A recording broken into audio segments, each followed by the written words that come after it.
and welcome to this week's episode of Coinscrum Markets. I'm Teana Baker-Taylor. Coming up, BlockFi's David Olsson returns this week to take a look at yield farming in crypto RFQ. I talk with Matt Hawkins from Cudo and Dominic Rumsey from the Hut Group hosting about utilizing redundant compute capacity. Trustology's Paul Yardley is joined by Vega Protocol's Barney Mannerings and Delphi Digital's Jose Macedo to discuss derivatives on DeFi. And Philip Gradwell from Chainalysis is back to analyze this week's on-chain data and on-chain reaction. But first, let's take a look at this week's blockchain industry news.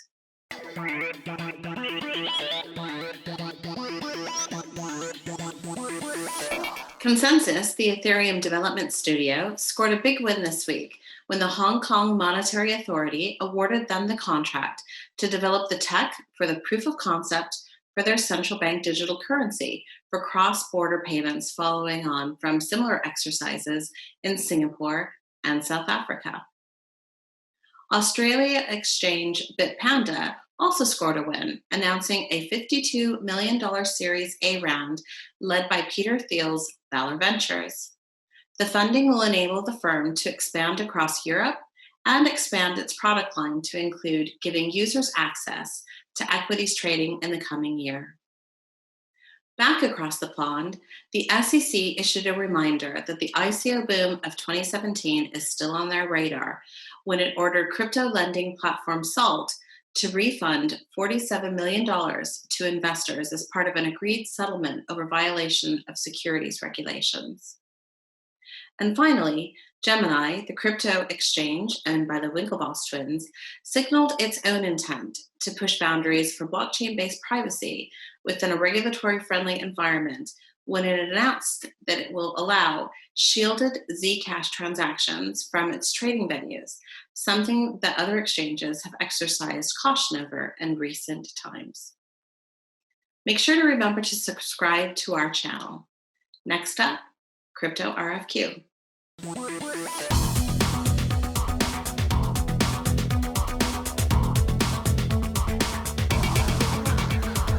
It's a pleasure to be joined again by David Olsson, Managing Director for Europe and Asia at BlockFi. David, thanks for coming back.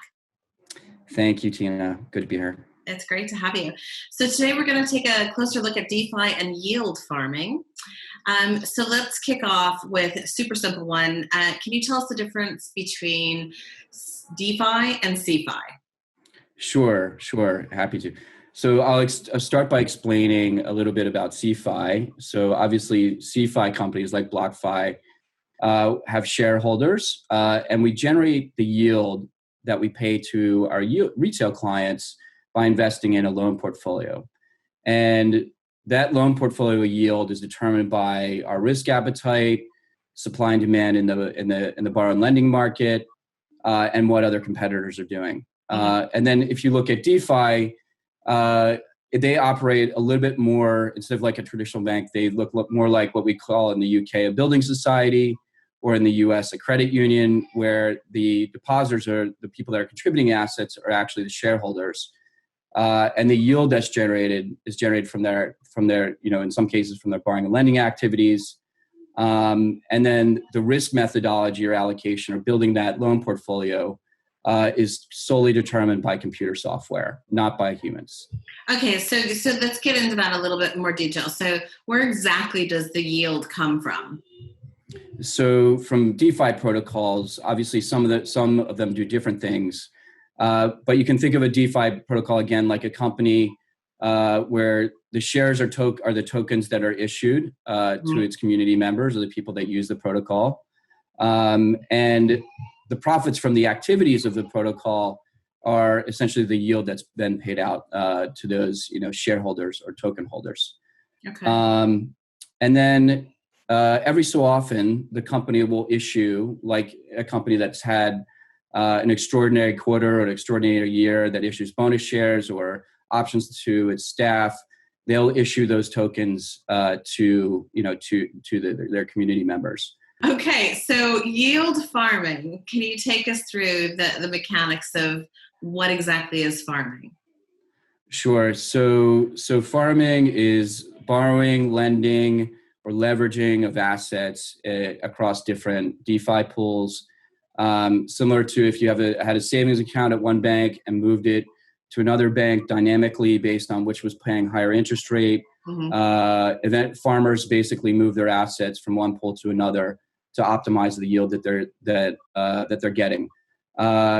Except that in the blockchain environment, this can be done much more quickly and much more efficiently because there's low barriers, there's anonymity, and there's speed of execution on the blockchain. So, David, let's use a real world example. Let's say that I have maybe 3 Bitcoin and 25 ETH in a wallet on an exchange. How do I become a farmer? Sure. So we've got a bit of a slide showing the steps for a very simple farming technique, and you can become a farmer. We said the first thing to do: team up with a good partner that can either get you into the type of assets that you need for a particular pool, or lend you those assets, like BlockFi, for example. So step one: you take your Ethereum, or you borrow Ethereum. And you stake it in a pool where you will collateralize it and mint DAI. Then you take that DAI and you'll put it on another protocol where you'll then get a reward token, a liquidity token, and you can put it onto even another protocol to generate even more yield. Okay. And so that step-by-step process is the way that that farmers are able to boost their yields across different pools and asset classes. Well, we've seen this explosion over the last couple of weeks, and does seem like it's start farming, free money falling from the sky. It's just free money everywhere. What are the risks, David? Yeah, so obviously nothing's for free. There's a few risks. There's one is smart contract risk is the most obvious, that the protocol doesn't function as it's supposed to. So we saw, for example, YAM earlier in the summer kind of spectacularly implode, and people lost a lot of value in that project. There can also be loopholes in the protocol code so that hackers can extract assets out of the pool. Okay. Another risk could be leverage. Obviously, as you move from one pool to another, leveraging up, you create a situation where a lot of the AUM is actually, from other people boosting, their assets, and what is the real equity underpinning all of this. And so any kind of downdraft can become exacerbated. And the last risk is just what you were just talking about. What you hit on was the hype. We're back sort of in 2017. I think a lot of people in crypto kind of lament the return to, irrational exuberance. We thought we were on kind of a trajectory of more stable, more thoughtful evolution in the market. And now we're kind of back to kind of the frenzy. But these are exciting, some of them are very exciting projects. It's still a retail dominated market. We think there's definitely, out of all of this, there will definitely be some decent projects and opportunities, despite all the irrational exuberance. So. Yeah, well, I mean, we had a lot of positive things come out of the 2017, 2018 ICO hype. So I think anytime we're experimenting with something new, we're bound to have a bit of that. And in crypto, we love when numbers go up, right? So yeah, it's hard not to. Absolutely. Brilliant. David, thank you so much for coming back. It was great to see you. Thanks a lot. Likewise, Teana.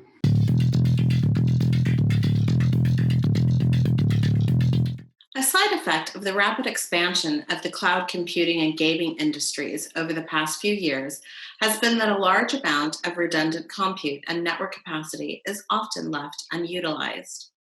I spoke with Matt Hawkins from Cudo and Dominic Rumsey from the Hut Group this week to talk about Cudo's distributed marketplace for redundant capacity and what this means for hosting providers as they look to gear up for a blockchain-based world.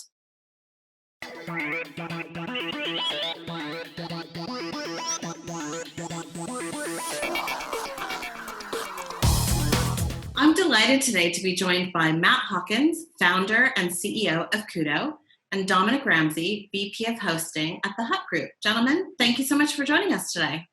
Hi, Teana. It's great to be here.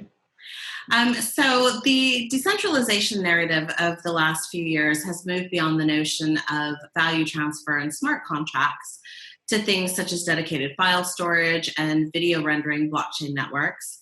And the ever-expanding peer-to-peer networks will no doubt have an impact on existing cloud and data center infrastructure. We're going to talk about that a little bit more with the both of you.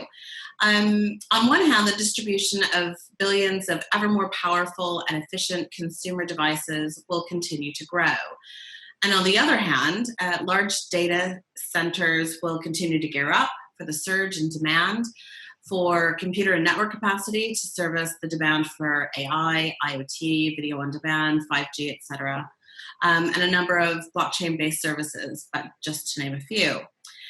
In all cases, there's going to be a huge amount of capacity sitting redundant at any given time, which is exactly the problem that Matt and his team at Cudo are aiming to solve for companies such as the Hut Group. So, Matt, let's start with you. How did Cudo come about, and how did you enter into the market? And what were your initial products, and how many users do you have today? Sure. I kind of come from a data center background myself. So my previous business was a data center and cloud company and backbone provider. We ended up providing about 1% of the UK's infrastructure and a global network. And when I was running that business, I just saw huge amounts of waste of IT capacity, both in consumer environments. You've got 70 to 30% spare capacity. Data center environments, they've got all this latent capacity when it's empty.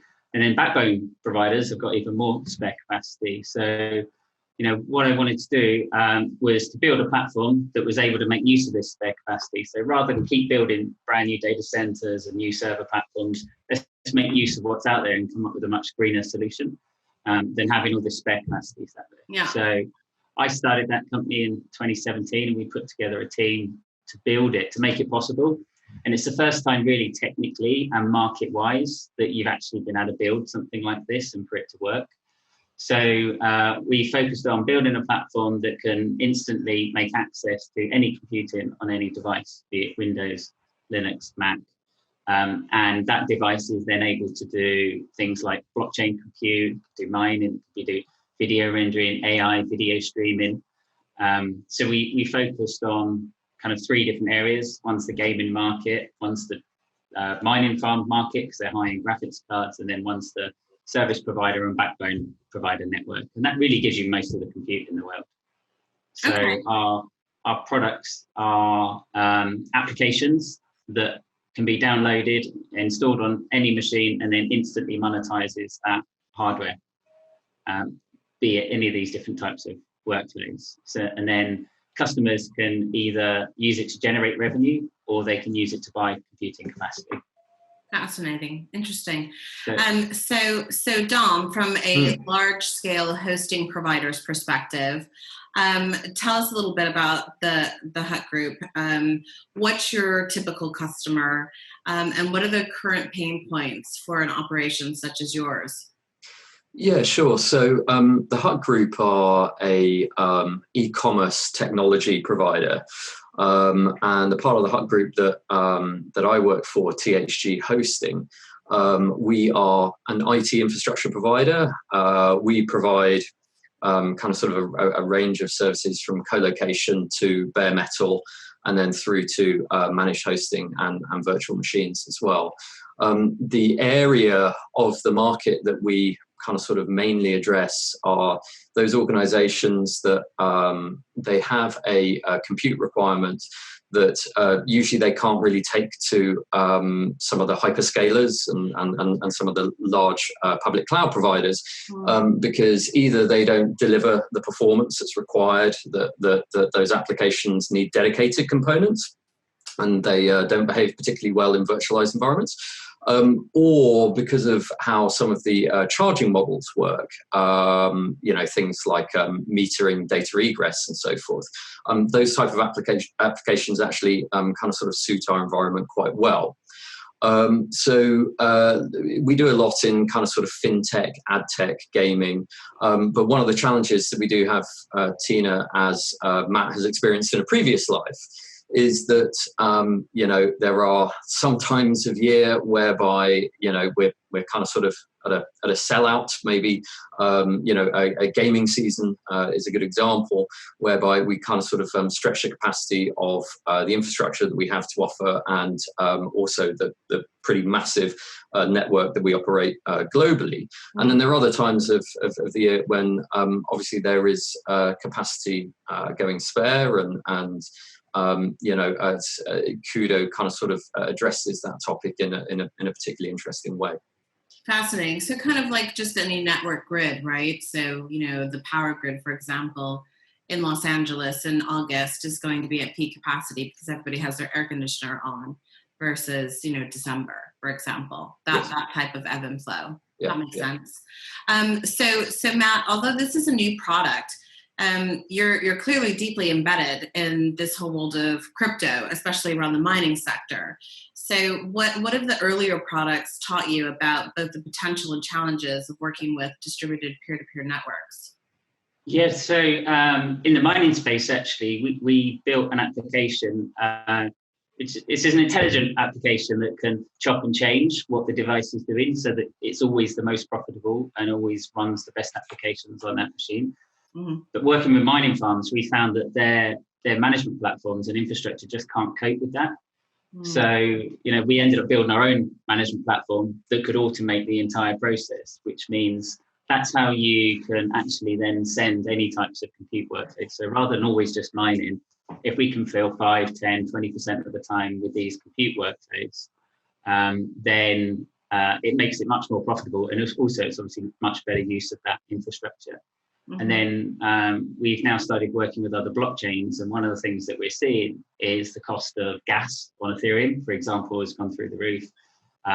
Other blockchains such as Algorand, which is a fantastic blockchain, but it's not Turing complete. So they're not able to run all the different compute workloads. So we're working with these blockchains to enable, and we're just about to launch a token called Cudos. And that enables us to provide layer 2 compute services across a global distributed secure network to these blockchains to enable them to provide scale and more cost efficient solutions. So we're sort of seeing gaps in the market and the challenges that they're meeting and then applying our technology to that. Fantastic. So Dom, outside of the industrial scale crypto mining operators, much of this hasn't really hit the radar of traditional hosting facilities. And many of these new technologies are designed to potentially obviate the need for data centers in some cases. So what does your industry need to be mindful of, and where are the new opportunities that might be created that Dom was pointing to? Yeah, I mean, obviously it's subject to the use case, right? So with us, we invest very, very heavily in things like transit and paid-for peering to increase the quality of the connectivity to our infrastructure. Kind of sort of couple that with the fact that we operate to tier 3 standards within our data centers. We're very much going for a quality product, which is basically trying to increase our relevance to those markets that aren't or can't be addressed with hyperscale. And they're looking for kind of sort of resiliency, consistency, quality of IP, and really to be kind of sort of reliant on the services that they take.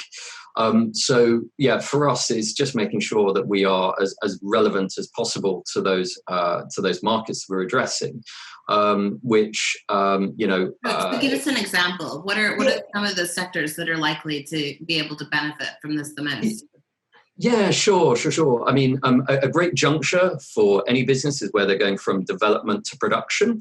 So they might be developing within public cloud, but scaling within that environment is too costly, or it won't deliver the desired performance. So when you're going from development to production, that's a great time.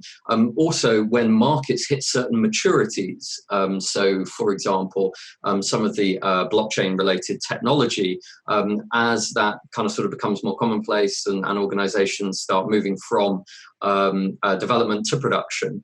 Those types of markets really suit us very, very well, where they are looking for kind of sort of performance, quality of IP, and really kind of sort of reliability from the provider that they use to host those workloads. Okay, so what stage of collaboration are you both at now, and what's the low-hanging fruit around scale, and what scale can this be run at today? I think from a scale and infrastructure point of view, one of the reasons that we wanted to partner with the Hut Group is because, as Dom just said, it's the quality of their network. They've got a huge global network with very high quality tier 3 infrastructure. Mm-hmm. And for us, we've got about 20,000 nodes around the world. And what this does, the Hut Group's network gives us really high quality bandwidth networks, which is perfect for video streaming, for transcoding, for download sites, or there's many different, audio streaming, there's many different solutions. So for us, it gives us fantastic quality global infrastructure. And it really helps from a commercial perspective when we have customers that are, maybe they are at that juncture where they're going from development to production. They're looking to invest in infrastructure. They're speaking with us, and they kind of sort of want that ability to monetize that latent infrastructure. Mm-hmm. Again, Kudos helps kind of sort of balance that out. Really, it adds a completely new commercial dynamic, really, to any provider with latent infrastructure, whether you be the end customer, whether you be the vendor and operator of that particular environment. So it's fantastic for certain markets whereby they're looking to invest, they're looking to grow into it, but they're also kind of sort of planning to grow into that infrastructure. Kind of sort of combining the two of us together, I think makes an incredibly strong commercial proposition. Yeah, well, it sounds like in addition to monetization, there's lots of areas of opportunity to make savings as well. Yeah. Okay, so Matt, we've looked at the opportunities with firms, such as Dominic's. On the consumer side, can you tell us a little bit more about how the marketplace for redundant computing capacity will work? And what are the most obvious and ideal devices that could benefit from this? Yeah, okay. So if I explain the devices first, then the devices, what that we're focusing on first are high-end compute devices, but these can be games PCs. So a games PC with a good graphics cards and a processor is absolutely perfect, but it's only available kind of 30 to 60% of the time. Mm-hmm. Mining farm infrastructure is high-end GPUs, so it's ideal for scale. And then the data center environments and infrastructures are great for high-end CPU, very high-quality SLAs where you need always-on infrastructure. And then a lot of bandwidth, high quality bandwidth. So that's kind of on the supply side. And then on the demand side, which is, we've built kind of an Airbnb for cloud computing, and we're connecting the supply and demand, which is the marketplace. On the demand side, we're working with video rendering companies, AI companies, computer-aided engineering where they're doing fluid dynamics, streaming for bandwidth, and it kind of, we're working with the large buyers of compute. So for them, it's saving them anything up to about 10 times cost savings than they're having to pay for the hyperscalers at the moment.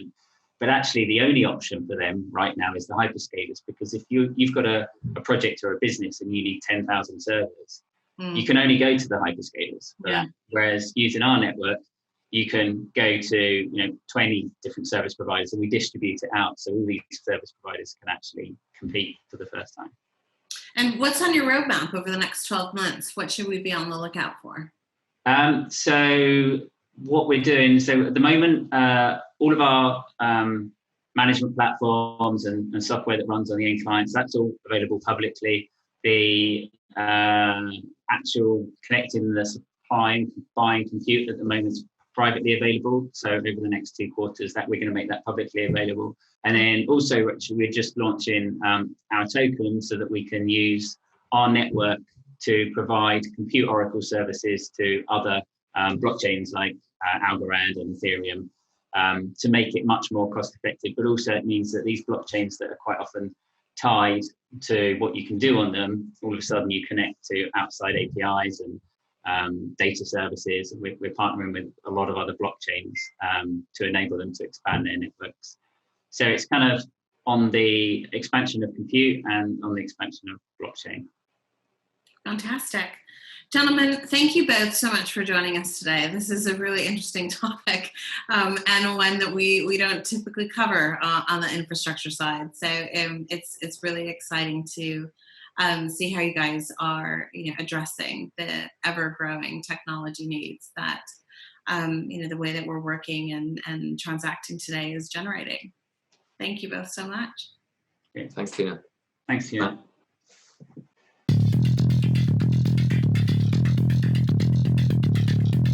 Although liquidity pools and automated market making have been grabbing the headlines, the team behind Vega Protocol started developing their DeFi network for issuing, trading, and settling derivatives contracts back in 2018.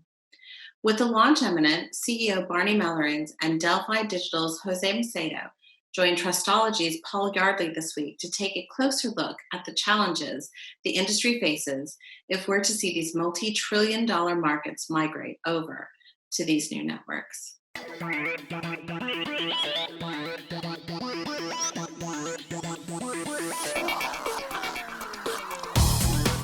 Thanks, Teana, and welcome to the DeFi convention.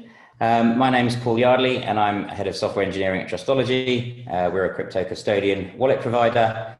We've just recently launched our DeFi firewall product to help people in the world of decentralized finance. And today I'm joined by a couple of excellent guests who can talk me through some of the interesting things that are going on at the moment there. So I'm joined by Barney Mellarins from Vega Protocol and Jose Macedo from Delphi Digital. So welcome, guys. So Barney, could you talk us through the Vega Protocol and briefly, if you can, the sort of current market layout, how things work and what you're trying to build and how you're trying to open things up? Yeah, happy to. So I guess the thing we noticed when we started thinking about building Vega was that everything at the time, I guess, a lot of focus was on Ethereum and the Ethereum ecosystem and building on Ethereum. And I have a lot of experience in derivatives and building derivatives marketplaces, but also around the kind of the risk that exists in derivatives and the complexity of those products. And what we realized was that the Ethereum platform, its total sort of power and computationally is about the same as a pocket calculator. And it really just wasn't possible to build high quality, professional standard derivatives products on the Ethereum blockchain. So really what Vega is an attempt to sort of deconstruct derivatives from top to bottom, work out exactly what it is that traders need for capital efficient professional derivatives, and then build a blockchain and a system for trading those as efficiently as possible and in a way that will actually open up kind of the disruption eventually of the sort of legacy centralized derivatives markets. Excellent. And just to continue on that, Barney, what benefits do you think you're going to give to people who can come on board and see this new protocol? What do you think your clients and you are going to get out of this? Yeah, so I mean, from the perspective of people using this, there's two major advantages. The first one is if you remove the middleman and you put the network in the control of the participants, then you massively reduce the cost. And trading is a particular example of somewhere where the middlemen are incredibly rent-seeking and they make a very large amount of money, which they extract from the ecosystem. So I think the first thing is you really get a much reduced cost, particularly for smaller players or people who are not close to the kind of financial markets and financial system, but perhaps commercial users of derivatives. And then the second advantage is rapidness of innovation, because effectively to create markets right now, there are bureaucratic, regulatory, and sort of systemic hurdles that make it very difficult and very slow and very expensive to get markets creative. It's on the order of months, it's on the order of hundreds of thousands, if not millions of dollars to get a market created.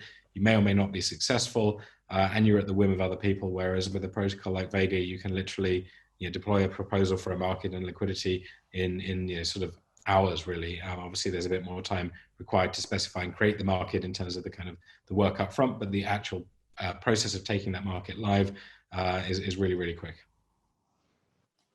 That's really interesting. So, Jose, from your perspective, and looking at sort of institutional clients, given what Barney said there, are they looking for that kind of things, and what are they looking for in the DeFi space in general? Yeah, I think institutional clients are brought in by the pace of innovation that's happening, and they're interested. I think particularly what interests them is the composability aspect of DeFi and the permissionless innovation that it enables. So obviously, kind of each tool that's built on DeFi is kind of an open tool that can be leveraged by anyone else that's building and composed together with other tools to build something entirely new. And I think with DeFi right now, we're still at kind of the email phase of the internet, where we're kind of putting things that were previously possible and putting them onto this decentralized infrastructure. Although I do think there are completely new things like flash loans, like automated market makers, which are kind of new and different. But I think what we'll start to see, and especially with stuff like Vega coming online that allows much greater scalability, is that composability allowing us to build things that are completely new. And we're seeing a lot of institutional interest in DeFi. I mean, most of our customers are still crypto-focused funds, but we've seen an increased number of family offices and private investors that are taking an interest in really trying to use and understand this stuff. So that's interesting. Do you think the sort of larger institutionals are able to benefit from this innovation? Are they able to just move themselves to get on board, or do you think we're still looking at a different class of client who can actually get on board with DeFi? Yeah, I think it's difficult for the really large institutionals. I think we're starting to see, as I said, more family offices and private investors. I think we're still a ways away from larger institutions. Obviously, custody has kind of been solved, or at least is on its way to being solved by the great work that Trustology and others in the space are doing. But there's still a lot of other kind of barriers, from having to get a wallet to technical risk on smart contracts and kind of a bunch of other things. So I think we're still, in terms of interacting with DeFi, we're still a ways away from the larger investors getting involved. But definitely sort of getting closer and closer. And I think Bitcoin is more likely to lead the way there. Thank you. So Barney, from your perspective, looking at the technical aspect, there's still a bunch of technical challenges to solve in DeFi and blockchains. And you mentioned Ethereum being the performance or the power of a pocket calculator. So what from your perspective are still the challenges, and how do you think you guys are solving them? Yeah, I mean, there are a number of different challenges, right? And I think some of them come with time, some of them come with kind of the ecosystem development and making things slicker and making things understood. And some of the tools, the kind of things, even that people like Trustology are bringing to the ecosystem as well. I think there's a lot to do, between the kind of technical layer, the email of the internet of DeFi, or even the sort of the later protocols of DeFi. There's between that layer and widespread mass adoption, there's lots that needs to be done that's not just technical, but actually sort of ecosystem related. And in terms of technical challenges, I think, the biggest one that we've seen is the performance limitations. So, in order to, for a good example is capital efficiency. In order to have efficient derivatives trading, you need reasonably sophisticated risk algorithms that can be run quite regularly in order to assess the risk of positions and effectively allow people to have a relatively small amount of margin needed to take a position out, because the system is able to sort of quite, in a quite sophisticated way, as to measure that risk. And whereas on sort of DeFi and Ethereum, the derivatives protocols that exist today have much higher margin requirements and much less capital efficiency because of the that kind of restriction. So really, one of our solutions is to effectively build a blockchain from the ground up for trading and for derivatives. And that gives us a couple of advantages. First, it means we can kind of compile risk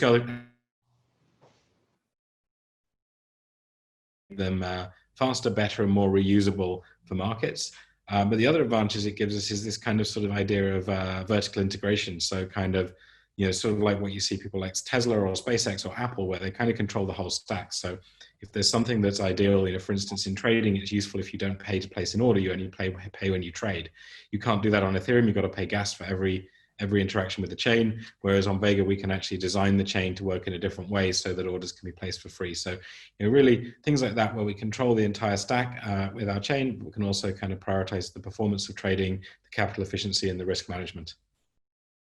So that's really interesting. So Jose, over to you. In sense of these technical aspects, how much do you think clients are worried about them, and how much do you think they are just solve it for me?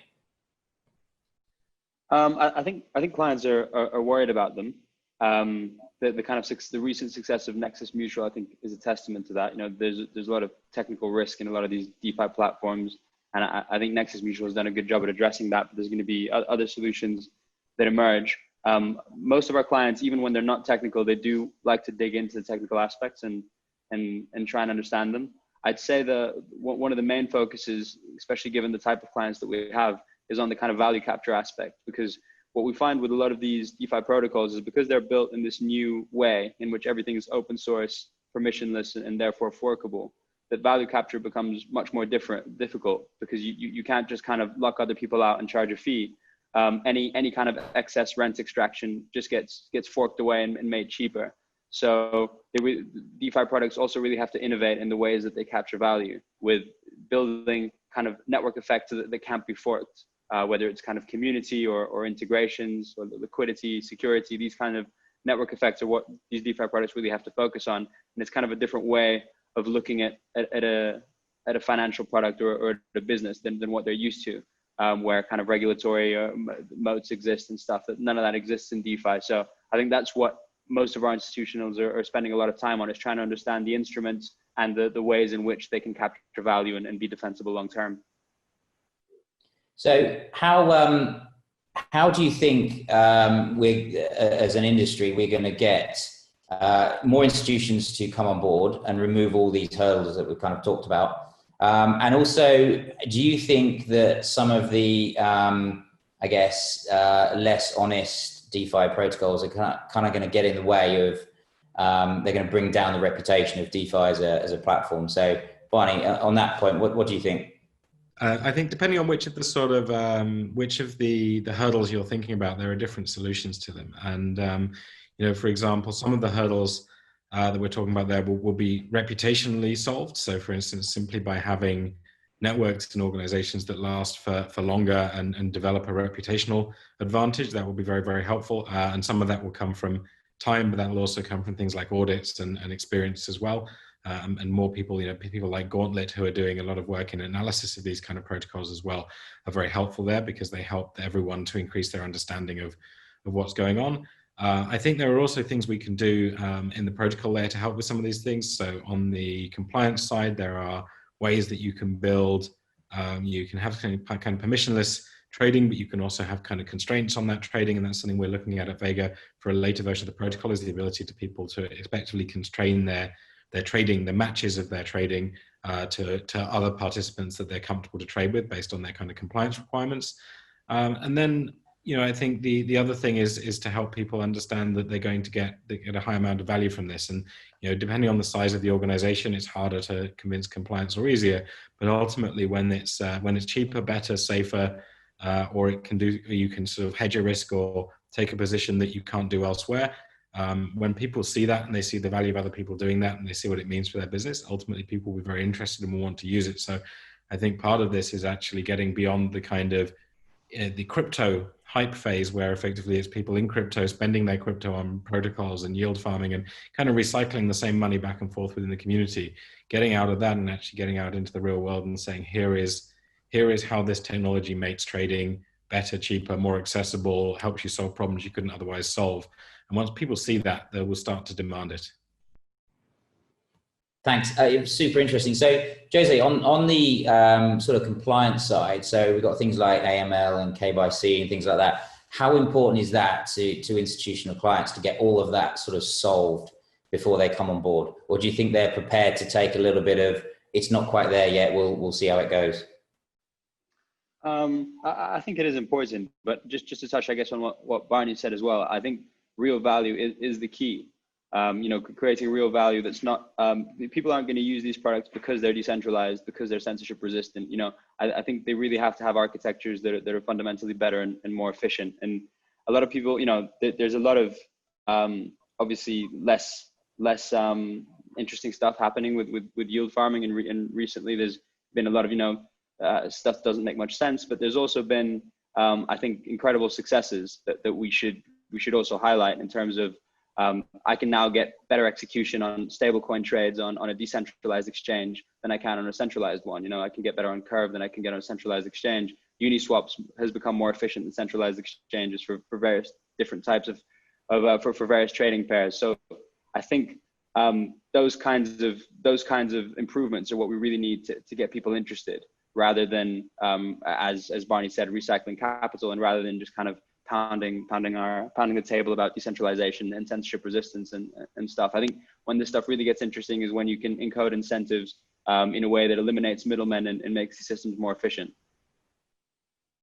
So I think that's interesting. So as a technical person, some of the things that I find interesting are the decentralization and things like that, and the censorship resistance. But I think what I'm hearing from both of you, Barney, if you want to carry on with this, is it's all about value. You've got to give me a reason to use what you're using. And if you've got censorship resistance, that's kind of like an extra, but you still have to give me value, more efficient markets, more benefits, easier access, faster, quicker. Is that a fair assumption? Yeah, I mean, I think you can take decentralization and censorship resistance from two angles. You can take it from the angle of ideology. And, I suspect many of us here are here because we like it, because we think it is good to have things that are decentralized. It is good to put control in the hands of the users. It is good to have things that are not able to be censored by bad actors or even potentially governments. And there are benefits, and it is good not to enrich those middlemen. So, there's many of the people here are here for that reason, partly. But I also think the other angle you can look at it is to say, well, why, particularly given that many people live in countries that are reasonably free and open and that have markets that are reasonably efficient, why are they going to move, and why is there going to be a shift to something, and does it need decentralization, and how much? And I think the key there is, what does it enable? And what it enables is things like that permissionless innovation. So, I don't need decentralization to trade the euro for the dollar in London, because you can trade that incredibly liquid, incredibly easily in most cases. So do I need decentralization for that? No. But if I want to create a new product, decentralization gives me a unique advantage there. Equally, if I'm in a country that's more up and coming and that doesn't have the same financial infrastructure, and maybe I don't have access to kind of capital markets through my sort of merchant banking relationship, then suddenly this may be the only way for me to access certain hedging products. And the interesting thing about this is it's only a subset of things that creates value for you. You would not want to go in and suddenly start trying to sweep up the London Stock Exchange and the current liquid FX markets on day one. But the more value it creates for the more different use cases that are not catered for, the more liquidity and the more capital exists within this decentralized network. And liquidity and capital have network effects, which means that once the ball starts rolling and there's more you can do on the decentralized networks than the centralized one, suddenly the friction, it's like a flippening, the friction goes the other way. The friction is, well, why take my money out of this marketplace that has everything and put it into one that has a subset? And so really, this is going to take 5, 10, 15, however many years, but really in the long term, where you get to is that you can do everything that you could do in the centralized markets, in the decentralized ones, and a bunch of other things. And when you need to do something new, you can launch that yourself and you can get that value. And it turns out to be a bit cheaper because you're not paying someone in the middle. And at that point is where things start to flip over, and you now have to, the centralized markets are now losing mind share, and they have to work out how to justify bringing people back in. Okay, really interesting. Thank you, guys. We've got to end it there. So thank you, Jose. Thank you, Barney. And over to you, Teana.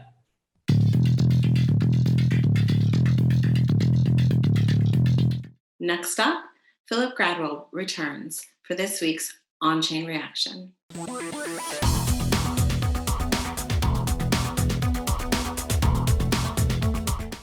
Thanks, Teana, and welcome to On-Chain Reaction.